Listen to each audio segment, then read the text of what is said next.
আজকে ফেব্রুয়ারি মাসের 23 তারিখ 2026 সাল। এই মুহূর্তে আমরা আছি ঢাকার পার্শ্ববর্তী কেন্দ্র থানার কোনাপাড়া। এইখানে আমাদের মিলন চিস্তির যে আসন ঘর, খাজা মামার দীর্ঘদিন ধরে তিনি এই খাজা গরিবুন্নাস হিন্দুল্লাহ আতিক আজমির মঈনুদ্দিন চিস্তি রহমতুল্লাহ আলাইহির উপাচ্ছরণে 13 রজবের অনুষ্ঠান করে আসছে। আমরা গত 13 রজবে এখানে অনুষ্ঠান করছিলাম। এখন আমি বেড়াতে এসেছি, তাই ভক্তবৃন্দ সবাই এসেছে। আমরা এখানে একটু মিলাদ প্রস্তুতি, রোজার হাকিকত সম্পর্কে আলোচনা করলাম। তো যাই হোক, ইফতারেও আমরা এখানে করেছি, ইফতার মাহফিলের একটা পর্যায়ে একটা আলোচনা সভা।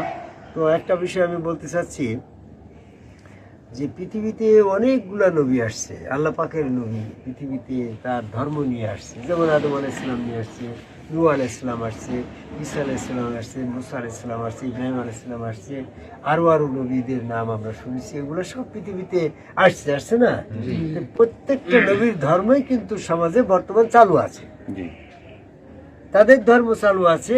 পৃথিবীতে খুঁজতে গেলে একমাত্র মুহাম্মদ সাল্লাল্লাহু আলাইহি ওয়াসাল্লামের ধর্মটা পৃথিবীতে নিশ্চিত হয়ে গেছে গো। এটা আমাদের আফসোসের বিষয়। যে নবী শ্রেষ্ঠ নবী, রাহমাতুল লিল আলামিন বলল, সেই নবী মুহাম্মদ সাল্লাল্লাহু আলাইহি ওয়াসাল্লাম যে ধর্মটা নিয়ে আসলো, বর্তমান সমাজে সেই ধর্মের নিশ্চিন্ন হয়ে গেছে, কিচ্ছু নাই কারণ। কথাটা কি?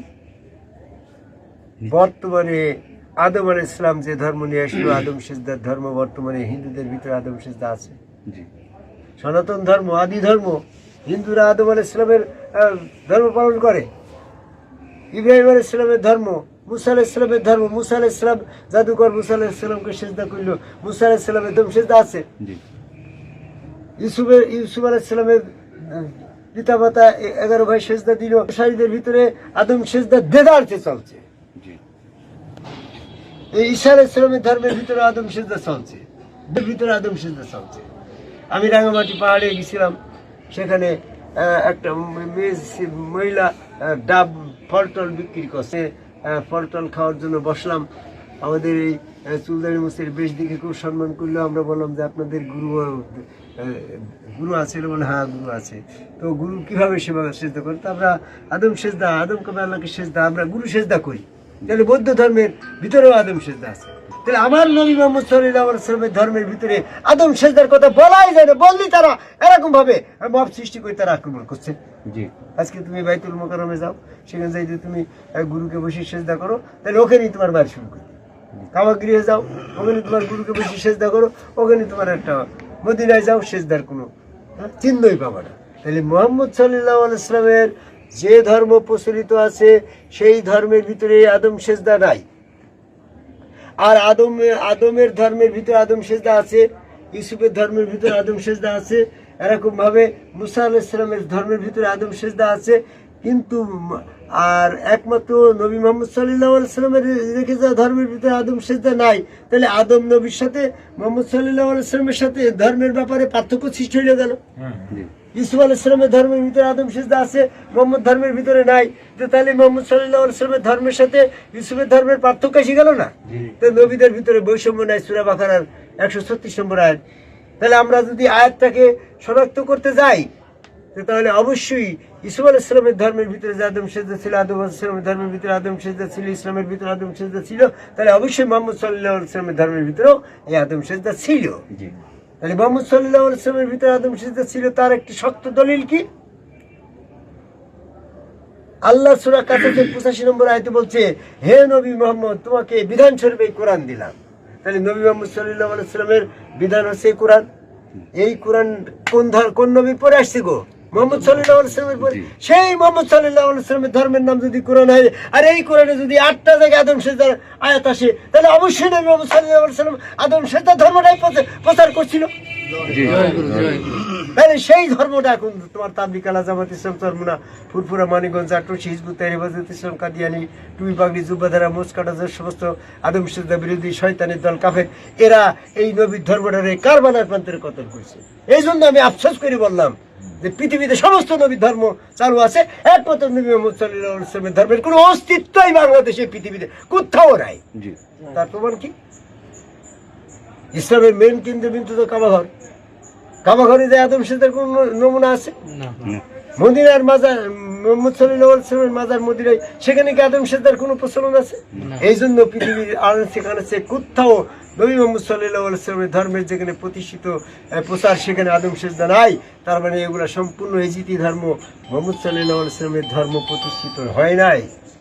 তাহলে আমাদের মুহাম্মদ সাল্লাল্লাহু আলাইহি ওয়াসাল্লামের ধর্ম প্রতিষ্ঠিত করার জন্য যারা যারা যে সমস্ত বিকল্প ধারা নিয়ে আসছে, আদম সেজদা বাদ দিলে ধর্ম যেটুক থাকে সেই ধর্মটুক তো ইসলাম ধর্ম না, সেটা তো এজিতি ধর্ম।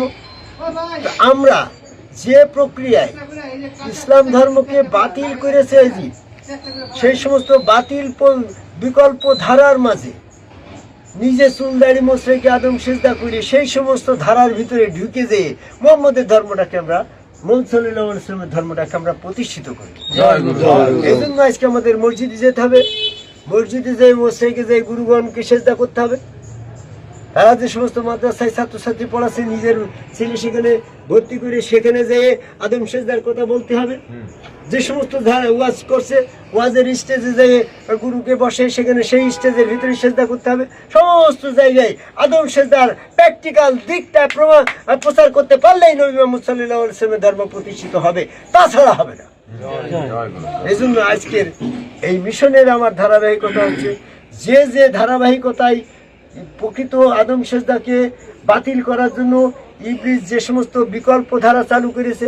নবী মুহাম্মদ সাল্লাল্লাহু আলাইহি ওয়াসাল্লামের সামনে একটা সেজদা দিয়ে দিত সালাত, এই সালাতটাকে বিকল্প ধারায় মসজিদে নিয়ে যেয়ে নিরাকারে সেজদা চালু করেছে। এখন আমার এই নিরাকারে সেজদার ওই ভিতরে যেয়ে আদম সেজদার বিষয়গুলো তুলে ধরতে হবে, তাহলে ওইটা তার ব্যর্থ হবে। এই জন্য আমরা বর্তমান বিশ্বে আফসোসের সাথে বলতে হচ্ছে, নবী মুহাম্মদ সাল্লাল্লাহু আলাইহি ওয়াসাল্লামের আদম সেজদার ধর্মটা আল্লাহর পছন্দ, ফেরেশতার পছন্দ, নবীর পছন্দ, অপছন্দ হচ্ছে শয়তানের। আজকে যারা যারা আদম সেজদার ধর্মটা পছন্দ করছে, গুরুবাদী ধারায় রাখছে, তাদের দেখলেই চেনা যায়, হ্যাঁ, তারা চুলদাড়ি মোছ রাখে। এই চুলদাড়ি মোছ রেখে আদম কবে সেজদার ধারাটাকে বিভিন্ন কর্নারে প্রচার করে নবী মুহাম্মদ সাল্লাল্লাহু আলাইহি ওয়াসাল্লামের যে বিলুপ্ত হয়ে গেছে যে ধর্মটা, কোরআনের ধর্ম, আল্লাহর ধর্ম, নবীর ধর্ম, হ্যাঁ, বিপরীত ধর্ম, সিরাতুল মুস্তাকিমের ধর্মটাকে প্রতিষ্ঠিত করার জন্য আমরা যারা হুসাইনি সৈনিক আছি, প্রত্যেকে জীবন বাজি রেখে, হ্যাঁ, এই আদম সেজদা সমাজে, আনাচে কানাচে, মসজিদে, মাদ্রাসায়, এরকম ধর্মীয় ওয়াজ মাহফিলে নিজে যার যার গুরু তার রসুল সুরতে সেখানে গুরুকে সেজদা দিয়েই আমাদেরকে সমাজে ছড়িয়ে দিতে হবে যে এই আদম সেজদাটা হচ্ছে নবী মুহাম্মদ সাল্লাল্লাহু আলাইহি ওয়াসাল্লামের কোরআন ভিত্তিক রেখে যাওয়া ধর্ম।